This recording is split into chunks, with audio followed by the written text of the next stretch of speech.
Hi everybody, it's Chris Gordon. It's the last full week of August before the long Labor Day holiday, and I wanted to draw your attention to a couple items in the weekly report that I wanted just to highlight for you.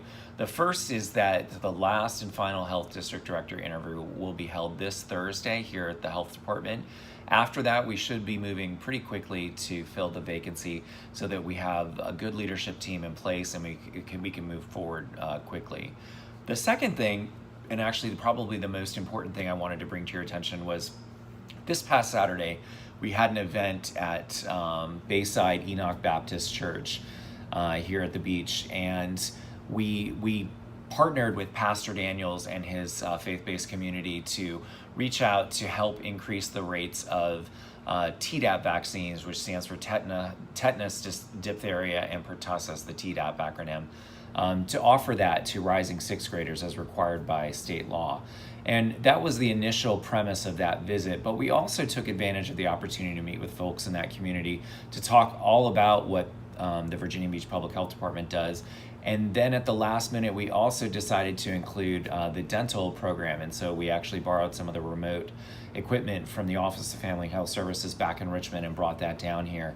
And that was a huge success. We actually treated and cleaned 35 sets of teeth for kids. And we handed out 432 dental toothbrushes, floss, and toothpaste kits to hundreds more kids. And what we found was the uptake and outreach there was massive. All of the staff enjoyed it. Our dentist, Dr. Sarah, her support team, Trisha and Anita, were there as well, all providing outreach education. Dr. Lindsay was there, as well as a whole swath of public health nurses in the team. And so everybody was on board to do outreach to this community, and they handed out like 1,700 book bags to the kids for the back to school event. So it was a massive event. And so there was a great opportunity here to bring public health together. And so we now have found a partner, a great partner to actually work with in the community. And the next question really is, what do we do with that information? What do we do now that we had great uptake with the dental that we didn't even expect or frankly plan on until the very last minute? What's the next step? And so that's really where I want to take the opportunity to talk about population health and public health 3.0. So population health essentially is whenever you design a community-based intervention at the population level to address health equity issue. And that is the definition of public health 3.0. And that probably leads to the question, well, what was public health 1.0 and 2.0? So public health 1.0 was started at the beginning of the 20th century, back in the early 1900s, when essentially we basically took a focus and approach on sanitation. The earliest arms of public health were actually focused not just on communicable diseases, but also sanitation, milk, food safety, etc. So they took a regulatory prevention-based approach, and that actually accounted for most of the drop in communicable disease morbidity and mortality, which led to an increase in our life expectancy. That was public health 1.0 over the last century or so. It has increased our life expectancy by several decades.